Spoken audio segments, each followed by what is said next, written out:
All right. Hello everyone, and welcome to my podcast series, Culture Swap.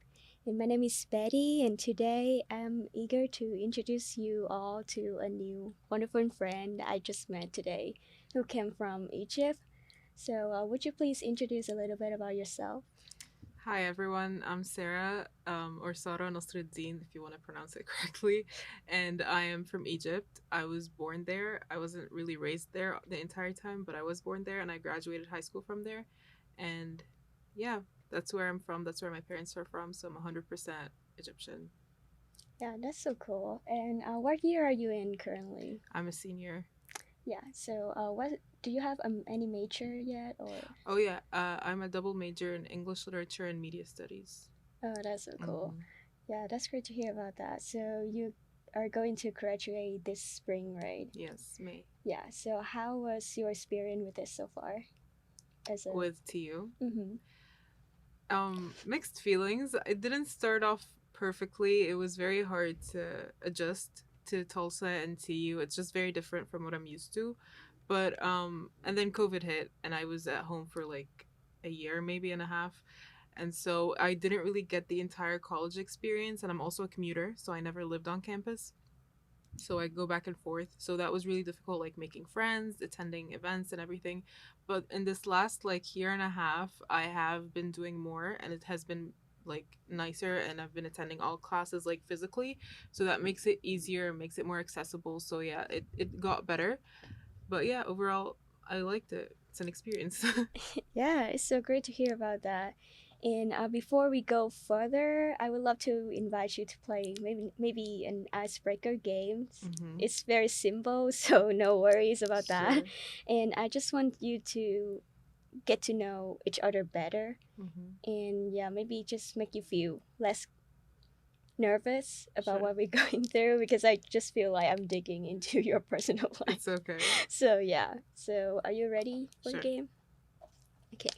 So like last time I did with a girl from North Island, we play a mini game about just have some random question in this Mm-hmm. cup, Okay. and it's also mixed with a little bit challenge. Okay. So maybe, yeah, to see what you will Okay. get. It'll be fun. Yeah, Okay. and we'll pick like 5 turns, maybe. Okay. Yeah, there you go. Wait, is that one or two? Oh, one.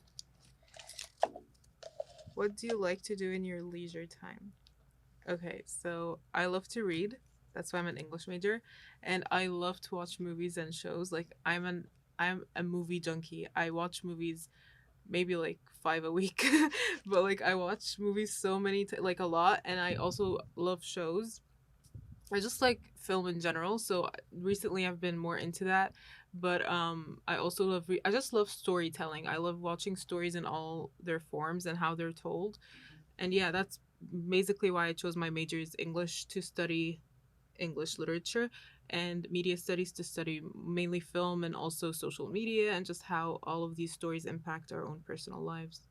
But Yeah, yeah. that's great to hear about that. So, do you have any books you currently read beside maybe textbook? Yeah, yeah, college was the death of my reading days, but I do from time to time, like over winter break. What did I read? I reread one of my favorite series. It's called the Shadowhunter series by Cassandra Clare. It's more of a teenage type of situation, but it's so nostalgic to me because I read it when I was in the 7th grade. So reading it again just reminds me of that period of my life. But yeah, that was my most recent reread. But I don't have a favorite book. Like that question kills me because I don't have a favorite book. It like there's so many. I can't think of one. But yeah, Yeah, no, that was my most recent like mhm. leisure reading outside of academic reading. Yeah, no, I feel you. Yeah. I love reading, but college it just Yeah, give me a bunch of it killed other it. things. Yeah. Yeah, but I'm currently also reread a book from Haruki Murakami. Mhm. Yeah, it's a Japanese book, but it's called Norwegian Wood. If you have Mhm. ever heard about that, it's kind of heavy to read because it's about the psychology change Mhm. when people have gone through a very dark time. Mhm. So yeah, it's kind of different compared to this time I reread and the first time I read, because Yeah. for the first time I totally don't understand Yeah. it. Oh my Yeah. God. Sometimes it So takes you reads. Are you Japanese? no, I don't. But I love like Japanese culture Are you reading it in Japanese or English? in English, Oh, in okay. Vietnamese. Yeah. Okay. Oh, Vietnamese. Okay. Yeah. Mm-hmm. Oh, I'm from Vietnam anyway. Okay. I should Yeah. introduce myself first. Oh It's my God. okay. Yeah. Okay. So I think we can move on to the next question, or Okay. maybe challenge this time. I don't Okay. know. Let me dig in a bit. Okay. Oh. Would you rather only be able to communicate via emojis or only be able to communicate via slang words? Emojis. I don't know enough slang words. I don't know enough. I mean, maybe in Arabic I do, but in English, I don't know. I feel like it would be more challenging. I feel like emojis are more, you have more variety, and everyone would be able to understand them. Emojis. Yeah, 100%. I'm on your team. 'Cause No slang. I'm also confused about my Vietnamese slang words. So Mm-hmm. mm-mm, Yeah. it's It's not so for me. challenging Yeah. because it depends on like who you're communicating with. Not everyone's gonna understand it. Yeah, true. Yeah. I'm like an older generation in Vietnamese. Exactly. Sometimes I just Exactly. so confusing. So Mm-hmm. yeah, maybe the third one then.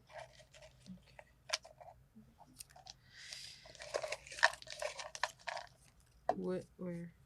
Oh, it's a tongue twister. Okay, there we go. How many times am I supposed to say it? Do I just say it once? Can I see it? Cause Yeah. I prepared. Yeah, just one. Okay. It's a long one. So Fuzzy Wuzzy was a bear. Fuzzy Wuzzy had no hair. Fuzzy Wuzzy wasn't fuzzy, was he? Wow, that was easy. oh my God, well it's so easy. I thought it was going to be hard. Oh my Yay. God. Maybe I'm good at tongue twisters. Yeah. You're genius. Oh my God. I practice it, I promise, but I'm struggled. So I thought it's Do you hard. want to try saying it? No? No, thank you. I struggled so much. Okay. Okay. Let's do the It's fourth fine. one. Okay. Yeah, this is the fourth one. Okay. How many siblings do you have? Oh, I have two brothers, two younger brothers. So I'm the oldest. I'm an older sister. So I'm basically their mom. But yeah. Yeah, Do you have siblings? I do. I have a younger sister. So do your siblings still live in like Egypt or No, they live here. Oh, they live here? Yeah, they go to my second oldest is 18. No, he's 19 and he goes to OU. And the youngest is in Jinx. He's in the 10th, ninth grade.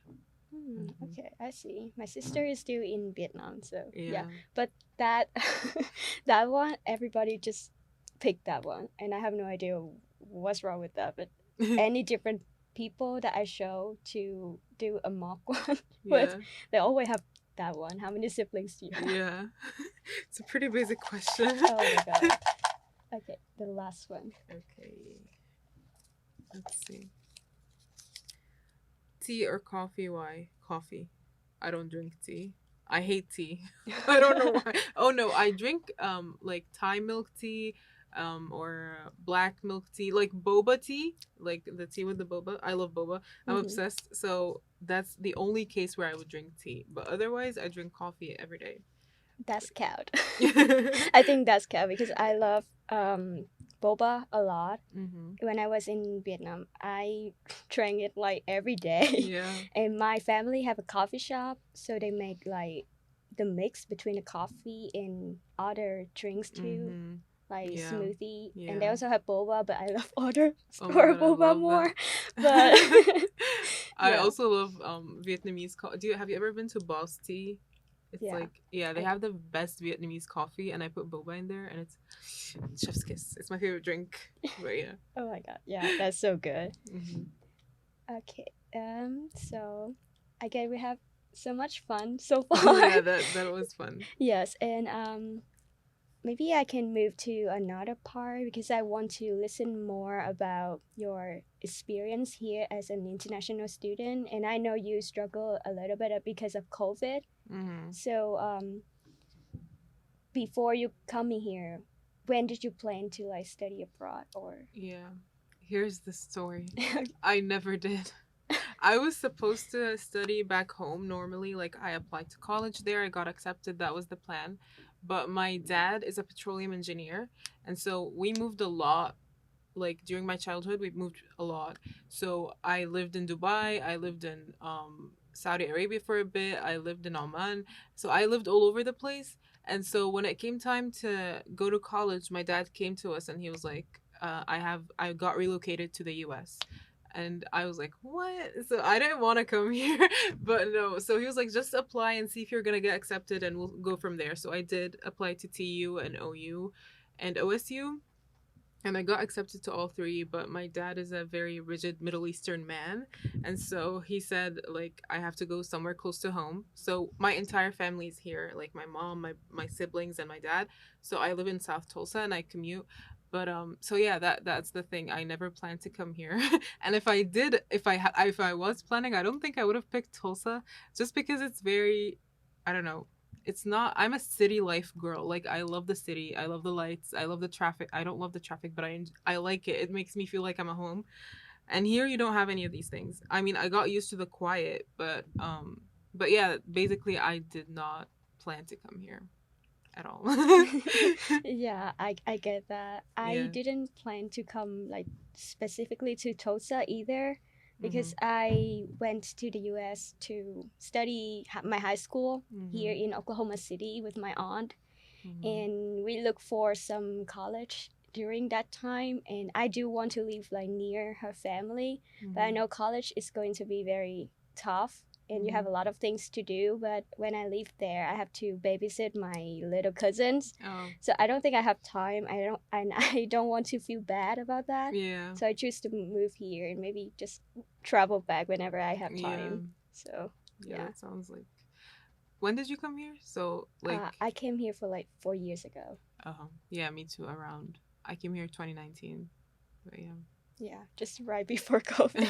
I know, I know. I just did my freshman year and it was amazing, and then boom, we're not going to school anymore. Everything is online. Hmm. But yeah. Yeah. So how was that experience to you? Like, is it harder to study online with English, or it's okay with you? Honestly, I don't know. It made me more lazy. It wasn't harder, but it made me more lazy because I just turned off my camera and I would do whatever I wanted. Like, I'm driving I'm in the Zoom call and I'm driving and I'm not listening. So I didn't really learn. I wouldn't say I learned anything in in that year and a half, just because, like, I wasn't encouraged. There was no motivation. Like, when you come to school, definitely that's harder because you're sitting physically in class and you could be picked on whenever by your professor. He sees your face, he knows you're focused or not, like participation, engagement.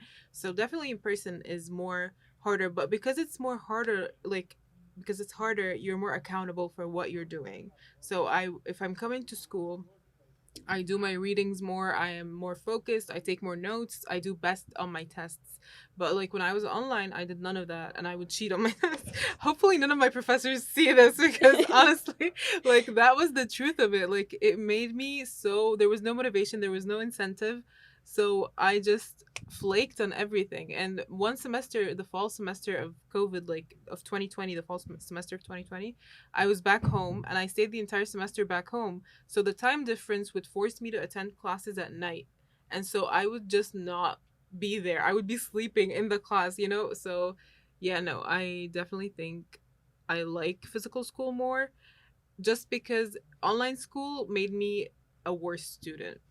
But yeah, it was Yeah. more challenging in that aspect. No, it does because I would do the same if I were you in that period of time. Mm-hmm. Like the difference in the time between two different countries is Mm-hmm. make it even harder. Yeah. Yeah. So yeah, it's very hard to focus online. For me, I still prefer writing on Mm-hmm. paper rather than just tapping here because I cannot focus. Like Yeah. there's so many tabs I open, Mm-hmm. Oh and my god, me too. The amount of tabs is crazy. oh my god, yeah, that's so crazy. So how was your experience with academic here when we come back to in person? Like I know you enjoyed class more, but is there any other thing beside of that make you feel like Mm-hmm. more eager to Yeah, attend class? definitely. Making new friends is so much easier. like being in class with people, and then being, maybe you have a group discussion or a group activity or a group project, and so you're forced to exchange information and exchange contacts. So then you have that person who you know in that, so you're making connections. Online, we didn't have that. Like online, you're not seeing anyone, you're around, you're isolated in your room with a computer screen. How are you ever going to make friends? Like during that year and a half, I almost lost all of the friendships I made in my freshman year, and I did not make any new ones. And then when I came back, I literally doubled my social circle. Like I now have more friends than I ever did here in Tulsa. So yeah, definitely it's better in that aspect, like the social aspect. Also, it makes you more personable with your professors, with your classmates, like they know you more, and so it creates a much better dynamic. You're not just talking to a computer screen. Now you have people surrounding you. But yeah, Yeah. that too. So I definitely prefer physical learning. I hated online learning. I mean, I was like, no, it was just so bad for me. Like, I was depressed. I wasn't doing well with school. I didn't make any friends. And plus, I was in Tulsa. So I was stuck in Tulsa. And it was just, no, no, it was a no for me. Yeah, no, I totally understand that. Even though Mm-hmm. I'm more an introvert, so I'm okay Mm-hmm. with that, but Girl, I'm an introvert too. But, like, there is a okay. limit between introvert and just completely isolated. Like, I'm dying here. Yeah. Mm-hmm. No, it makes sense. Yeah. Totally makes sense. So, besides you making friend in your class, do you think it's much more easier to make friends in class rather than in any student organization you're in? Because last time we discussed about this topic, and uh, like Rebecca, the girl from North Island, and Mm-hmm. I both agree that it's easier for us to make friends in student clubs Mm-hmm. because we met more students that have the same background as us, Mm-hmm. so it's easier to connect together. Yeah. But for you, which one do you think like easier for you to make friend in class or maybe in organization? I think for me, they're both equal. I'm in, how many organizations am I? I'm in like just two. I'm not in many. I'm in AIS and in MSA, but like one of them is not active. But in AIS, I did make so many friends. Like everyone in there is my friend. But also in classes, I make friends as easy. I mean, no, in clubs, it's easier to communicate with them because you're not sitting in class listening to a professor, so you can't talk. But in organizations, you can, and you collaborate with different challenges and projects and like events and stuff. But I mean, in class we have school projects. But yeah, anyways, what I'm saying is, I think they're both equal. Like I feel like I make as many friends in my organization as I do in my classes. But also I'm an Egyptian and there aren't many Egyptians here. Like as opposed to you being Vietnamese and there's like Vasa, I don't have a student association for me. So I do have other fellow Arabs, but like they're not really, you know what I mean? So they're Yeah. not Egyptians. But I love them, but they're not Egyptians. But that's what I mean. Like I didn't find an organization that truly spoke to, like they're not my you know what I mean? Like they're not my people. But I Mm-hmm. do love them and they're my friends. And I haven't met other Egyptians here, like even in classes. So there is no true like other person experiencing the same experience I'm experiencing right now. But Yeah. I think I'm making friends generally better. No, I think I understand what you mean because sometimes I love all my friends I make here, no matter Mm-hmm. where they come from. But sometimes I want to just talking with the people who share the same ethic with me, so that we Exactly. have the cultural connection. Mm-hmm. So it's Exactly. yeah, It makes so much a difference. mm-hmm, yeah. So, but I'm glad if that you have like a great time there at AIS. Mm-hmm. So, would you like to share more about your experience in AIS? Oh Yes. my god, it's confusing. Yeah, it's been the best. I joined them around this time last year. Mm-hmm. Um, I'm their marketing head and marketing specialist, marketing and communications specialist. So I do their social media. I do some of their graphic flyers. I obviously help at events. I film and take pictures at events. But yeah, I'm the social, like the media side of things at AIS, and I love it. I love it. I love our president Violet, and she's cool, and I love all our events. I love that we try to bring as much diversity as we can to campus. That's like because we have to face it, we are in a predominantly white area. It's very white, very Christian. So bringing in that aspect of global to TU is not just helpful to us, it's helpful to other fellow students to understand like the difference that exists within, you know what I mean? So yeah, so I love AIS for doing that. Like I love that they give that opportunity to all students. Like we invite every single international student to come to us with event ideas. If you have like a cultural traditional event back home that's occurring and you want to celebrate it here and you have a community of people that want to celebrate it as well, we will help you do that. So like right now, for example, we're doing a fundraiser for Turkey and Syria Oh, because yeah. of the So earthquakes. I Yeah, heard about that. yeah, great. For the earthquakes that have been happening, like the tragedy that struck there. So we tomorrow we're gonna be having like a tabling event at I think ACAC, where we're gonna try to raise money for the Turkey and Syria. So that's what I love about it, that we're trying to bring attention to global events and global tragedies, especially considering that Americans are usually stuck in their own bubble. They don't really look outside of what's happening in this continent. So yeah, that's what I love about AIS. Yeah, that's so cool because I'm very active in Instagram, and when you mention like you make undergraphic, I love it so much. Oh, thank you.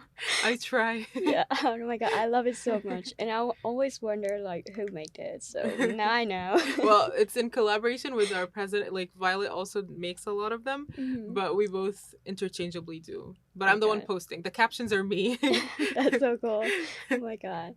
Yeah, I'm also in it, but I'm not very active because I have a lot of other things to do. But Hmm. for my goal next year, maybe I'm more active in on the cultural club that I Yes. attended. So Yeah, yeah. we will be having a lot of positions open. Like I think we're all most of us are graduating. There will be like two remaining. So if you want to apply for any of the positions, you are welcome to. I mean, honestly, it's the best place for people who are like who want to bring light to, even if you don't want to be in the like you're not really a leader, you don't want to lead, you can just be like something like me, like a social media person or like an events logistics, or you know what I mean. So yeah, I'm here advertising for AIS because we need people like we need to keep this club alive. But yeah. Yeah. So people who are you listening? Yeah, If the you link is in our bio on Instagram and I will be posting again about it this week. yeah, and maybe I can mention it somewhere on our Instagram post. If you know, we also have Instagram. Really? Yeah, the Studio 151 Oh, I'll follow Media that. Lab, I think. I'll follow it. Yeah. So yeah, we collaborate now.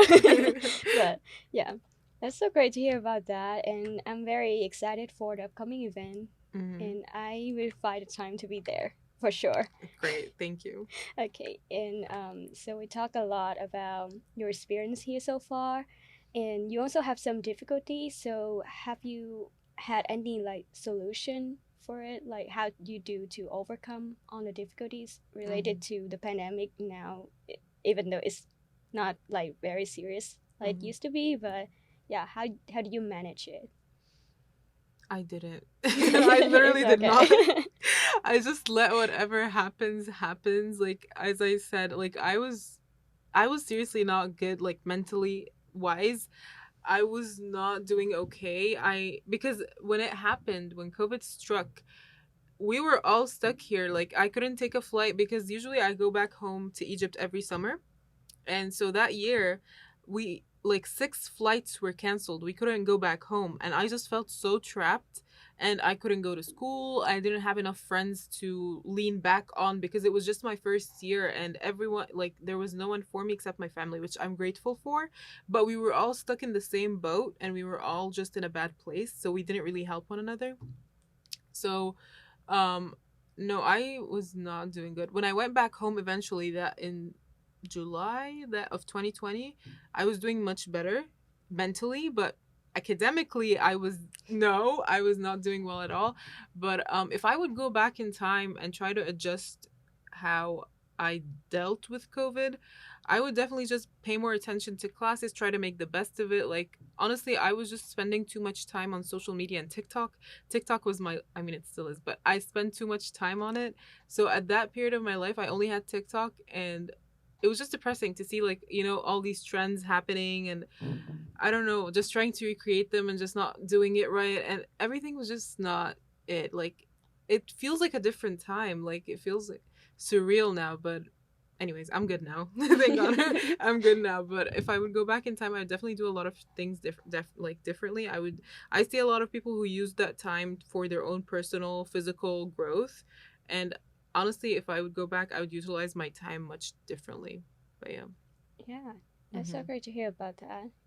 I know we all been through like difficulties during that time, but it's over, so we're Thank good God. now. Hopefully it doesn't come back.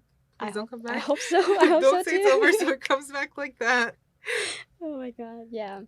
So I know you came here is very like unintentionally, Mm. but what did you wish that you knew before you like came here to study?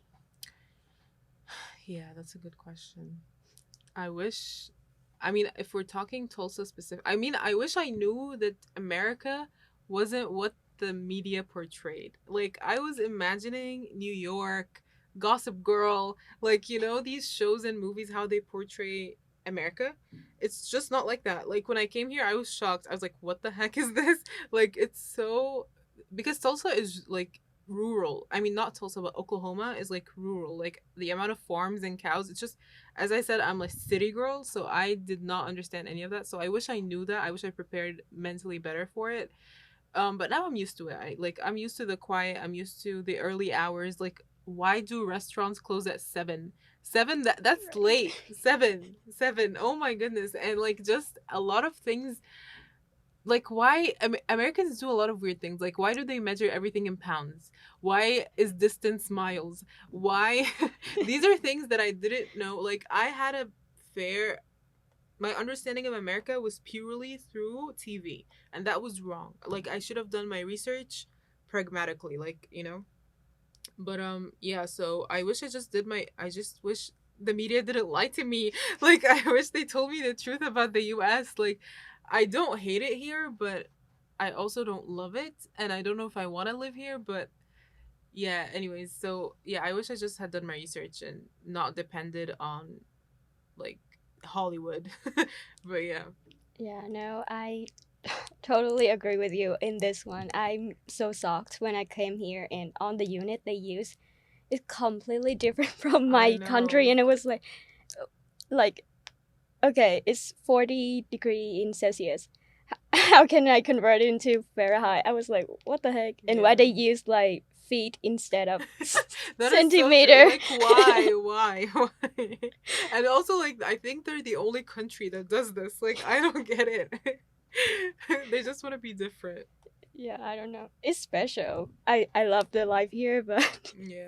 it made me struggle when I first came here. Hmm. So yeah, and I would say the same too because everything I know about America is from TV, from Hmm. the show, and it's also the source that I learned how to speak and how to like practice my pronunciation in Hmm. English.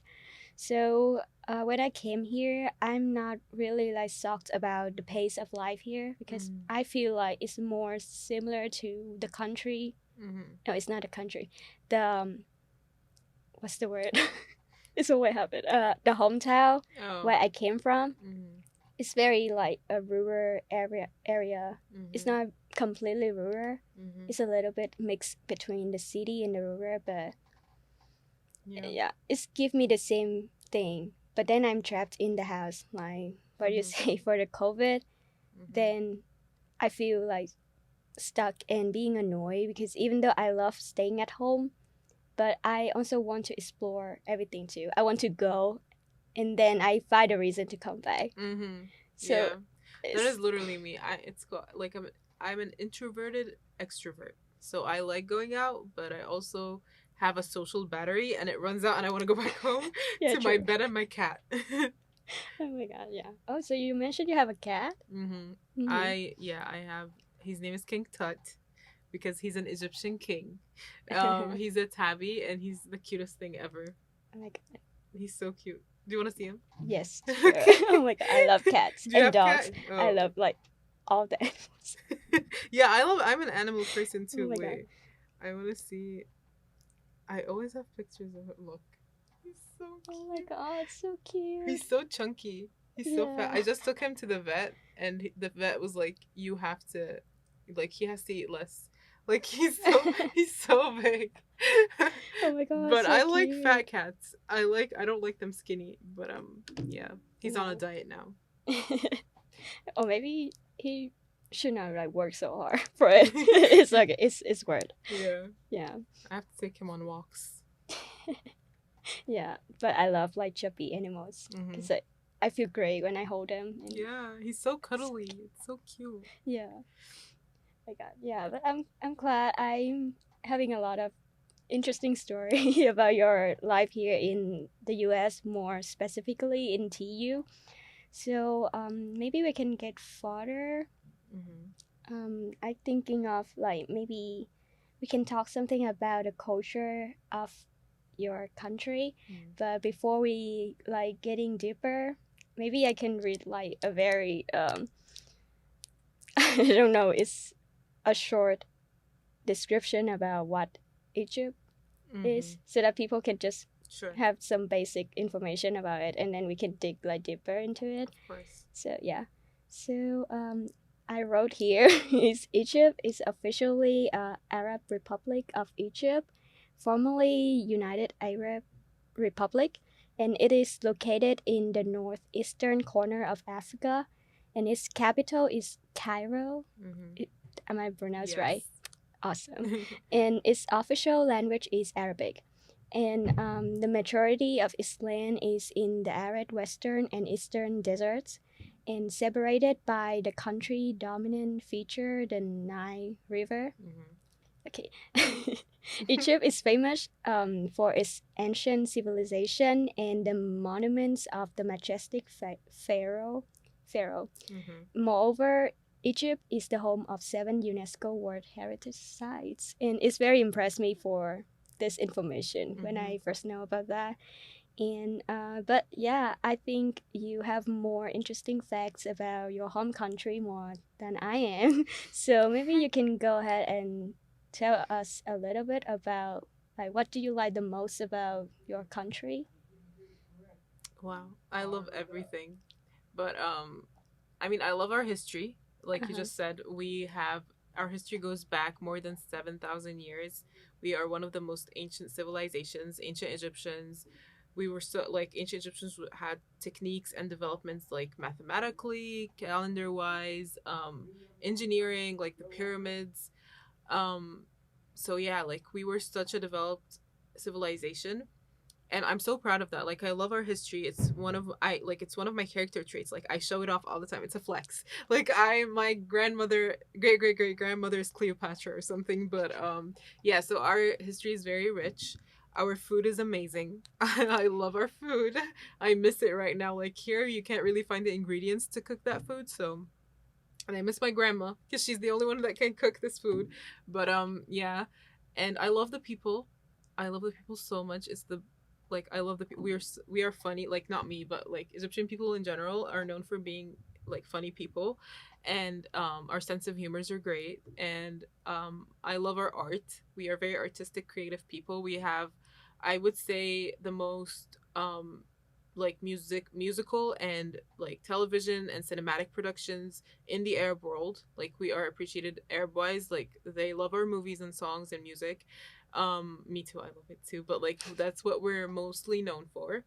Um, yeah, and I love just our vibe. Like I love Egyptian. Like our vibes are we you can't create it anywhere else, and I haven't found it anywhere else. Like we are very like it's just a feeling. We are very like I'm getting so in my feelings right now, but we are very like intimate, like just social people, not necessarily, but we love each other. Like we thrive in groups. But yeah, yeah.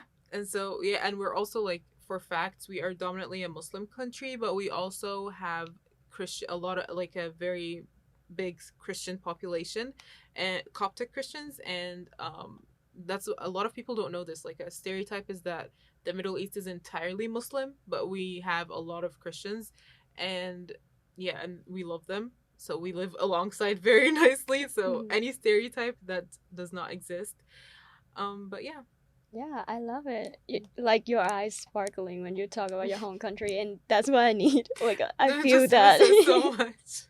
I feel that, and you gave me a lot of interesting information actually. But maybe we can like narrow it a little bit and then expand it. Mm. So I'm thinking of something to like a theme so that we can discuss in February. Just give me like a vibe of like romantic vibe, and maybe we get closer to Valentine's. Mm-hmm. So I wonder, like, is there any difference in the way Egyptians celebrate Valentine's compared to what you observe here in the America? Yeah, I think so. I think our Valentine's Day is different Oh, actually. Let me really? Google it really quick. Um, because it's not the 14th, I'm sure of that. Oh, it's interesting though. I don't remember actually, but I'm pretty sure it's different. It says here I don't know, but I think it's a month earlier. Oh, there we go. Oh, there we go. Egyptians celebrate a second Valentine on the 4th of November each year. See? So we have Oh. two Valentine's Days. But yeah, we do celebrate it actually. I mean it depends if you're in a relationship or not, or if you have like a crush or whatever, but it's just the general, you go out, you eat, you get teddy bears, you get chocolate, you get flowers, but nothing really different. I mean, except for the PDA, I mean Americans are more likely to display physical affection in public. We don't have that. I mean, or we do, but no, we don't. Not in public. They might do it secretly, but like we don't see it. Yeah. You know what I mean? But yeah, you just go out to dinner, you get like your bouquet, you get your chocolates, maybe a nice gift, but it all depends if you're in a relationship. But I mean, I don't think families or like friends, I mean, there's galentines, but that's not really popular. But yeah, not really any distinct differences. But yeah, also romantic music. A lot of musicians release songs on that day, like romantic songs. We're a Yeah. very romantic country. Like all our songs are romantic. We love love. But yeah. No, yeah, it feel the same too because in my country, romantic music it's everywhere and Yeah. it is out like every year. Yeah. It's like okay, but you can recommend me some. Maybe I can take Songs? notes. Yeah, Oh my god. I'm This going is to the dream listen to come it. true. Okay. So my favorite artist, his name is Tamer Hasni. Mm-hmm. It's Tamer Tamer Hosny.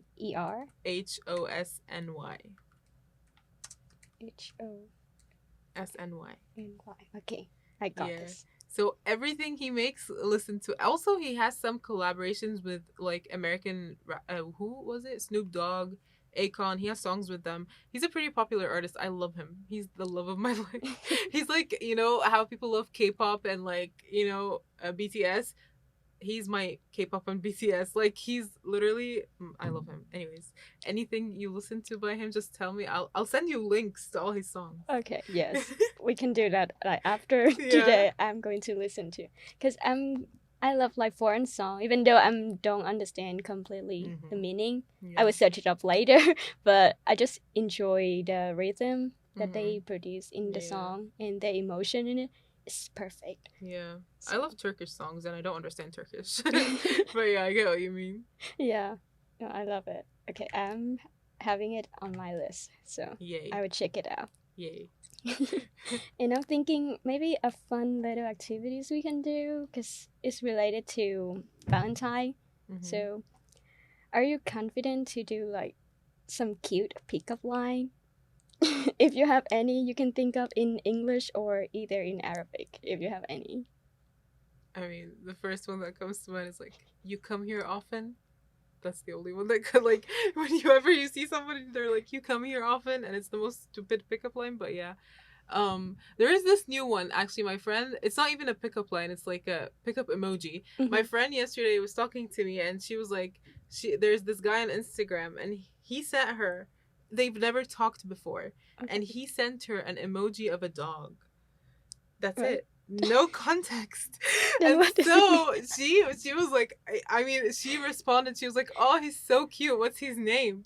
And they just picked up the conversation from there, like as if a dog, like a puppy emoji was a like, what the heck? I was so confused, but it was funny. So I think that's the new So we just had this question of like communicating in emojis, Mm-hmm. and I think that's the new like form of talking online. Like, but yeah, My God. it was so funny. But in Arabic, I don't know. I only can think of cat calls, which is bad, but like that's the only thing I can think of.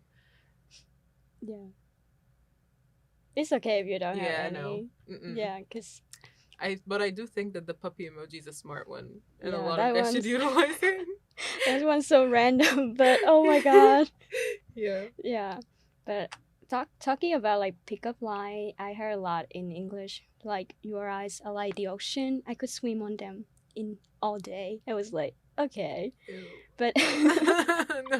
in Vietnamese, we usually make it like a short poems.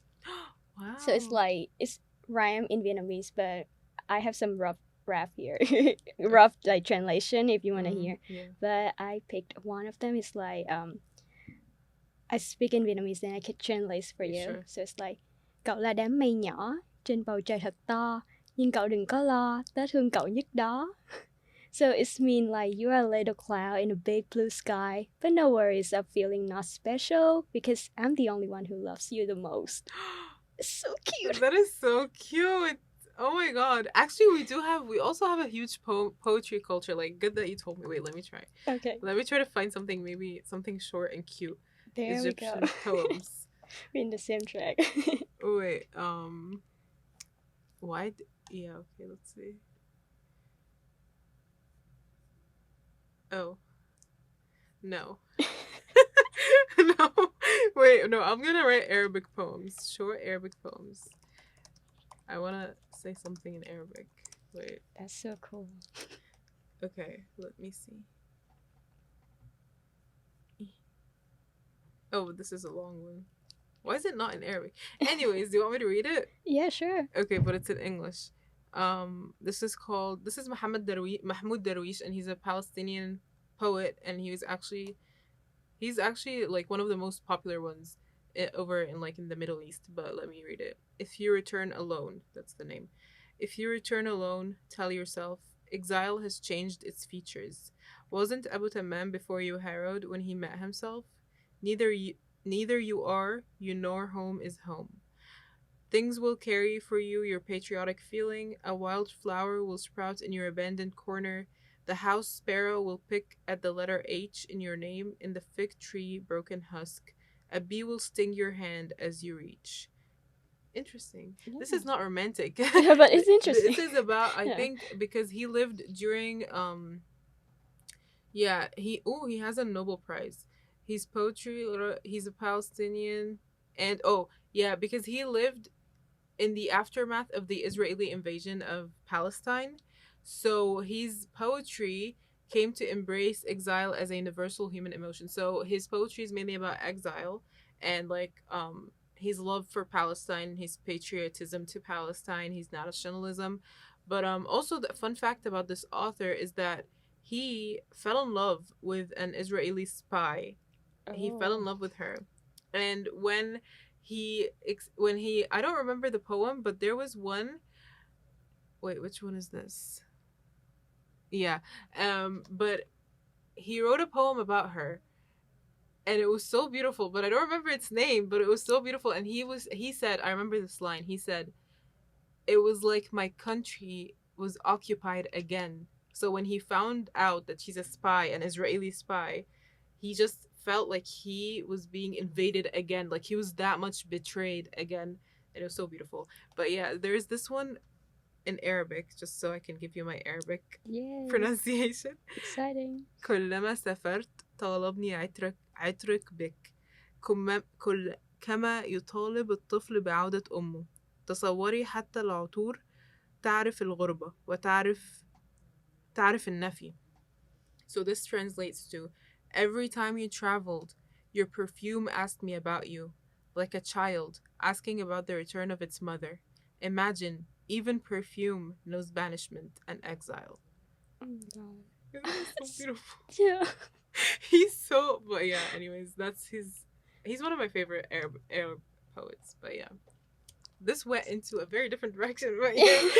No, it's so I cool. love it. Yeah. Oh my God, I love it too. And as I say, I look up for how Arabic look like, and to me, it's like a very aesthetic language. It Mm-hmm. looks so cool. Yeah, it's very beautiful. You Yeah. also have calligraphy. Like people literally learn like drawing the letters. It's a study. Oh my god, that's so cool. So is it hard to study like Arabic? Because Literally. it's in symbol, right? We have so many. Arabic's one of the hardest languages. Like I graduated high school and I passed the Arabic exam with 1 point. Like I was about to fail. It's so hard, and the grammar is so hard, and you have so much to use and so much. It's just so complex. English is so simple. Mm-hmm. Like English, I feel is one of the simplest languages, and I think that's why a lot of people speak it. But yeah, but Arabic was very hard to learn. And I suck at it. Like if an Arab person heard me reading this, they would beat me. Literally. But to me, it's so pretty. Yeah, I mean, So good you don't know Arabic. yeah, maybe it gave me motivation to learn more language. I don't know. I love Mm. languages, so I'd love to to teach you whatever I know. that was so great. Yeah. So yeah, it's it sounded like come to a different direction, but Mm-hmm. I love it. Mm-hmm. So you mentioned about the love of the poet, Mm-hmm. this poet with the girl from different country who is a spy. So is there other any like famous love story in your country that the Mm. older generation always like mention, or maybe it's like a myth that everybody just Yeah. talk about it Yeah. that you can share? We have in Egypt we always use this one. They're called Antar and Abla. Like these are their names. Mm-hmm. And I don't really remember this story. I remember it roughly, but what I remember is that it was in the Arab tribes very, very long ago. um I think it was before, like it was very old. I don't remember how many years, but it was very old. And so she was from a tribe, and it was like the Arab Romeo and Juliet. He was from a tribe and she was from a different tribe. And so he loved her so much and she loved him, and he tried to gain her love more by poetry.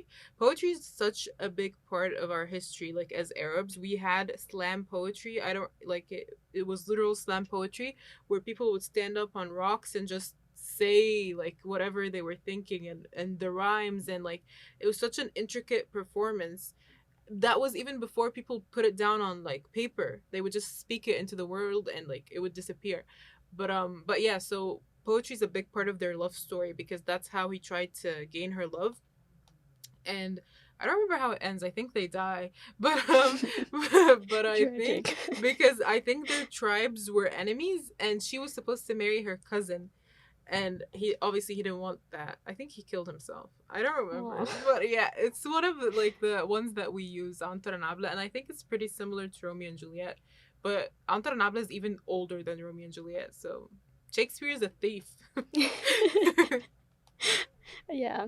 So it also remind me the same one that we have in Vietnamese. It's about between the war of the Vietnamese and the Chinese, Mm-hmm. and it's called like Trọng Thủy Mỹ Châu.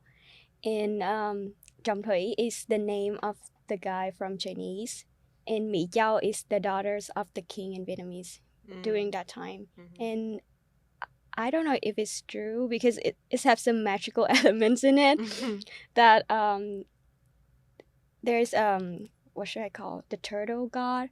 They gave the king in Vietnamese the king his nail, and he used that as the weapons to fight against the enemy. But the Chinese one want to have uh, like to successfully dominate the Vietnamese tribe, so they sent the son to approach the princess.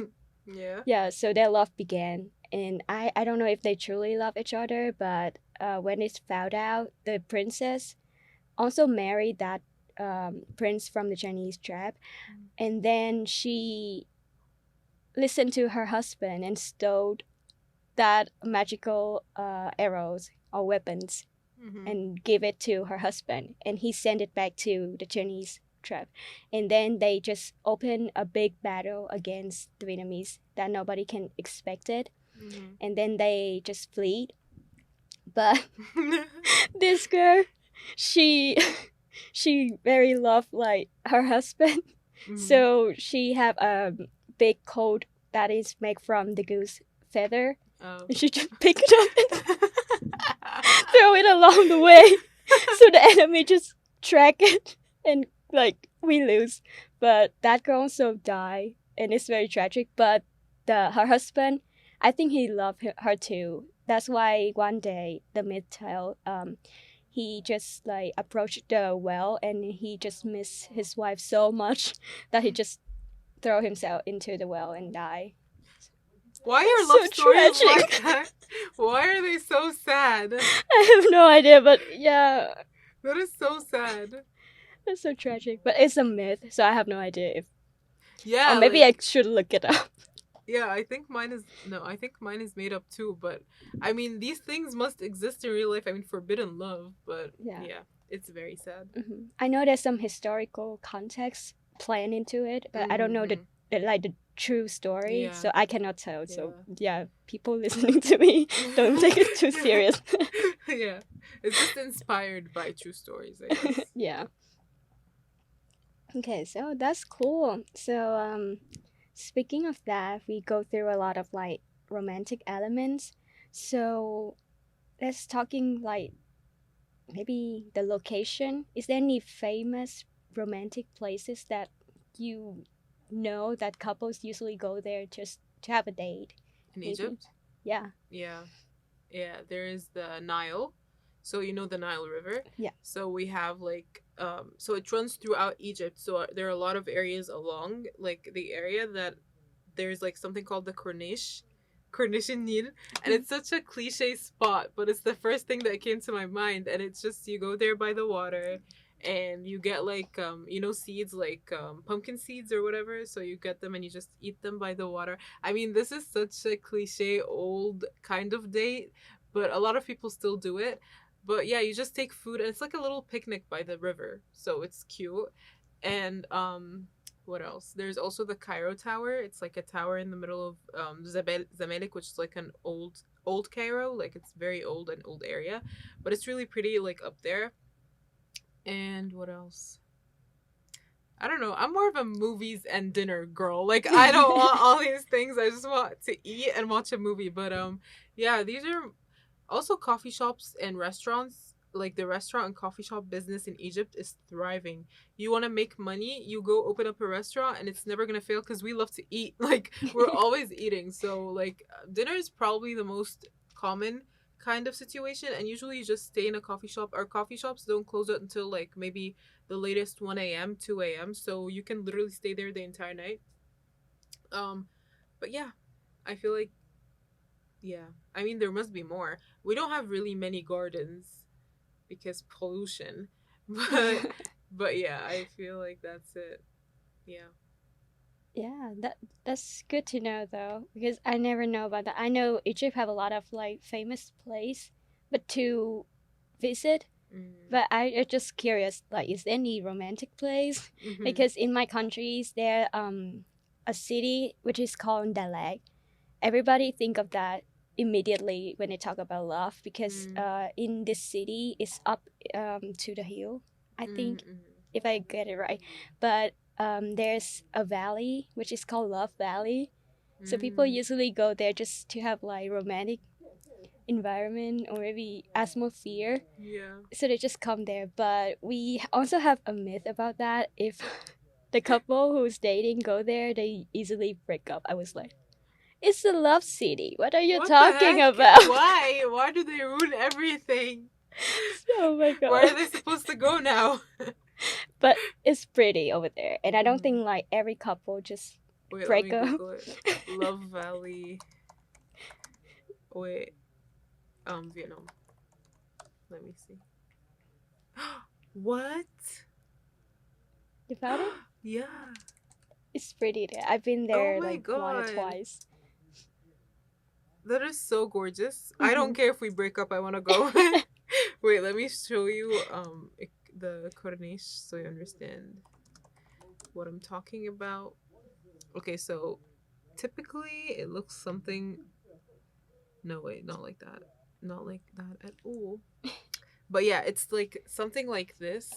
oh sorry, it's like a railing against the water, and you just Mm-hmm. sit on like the benches.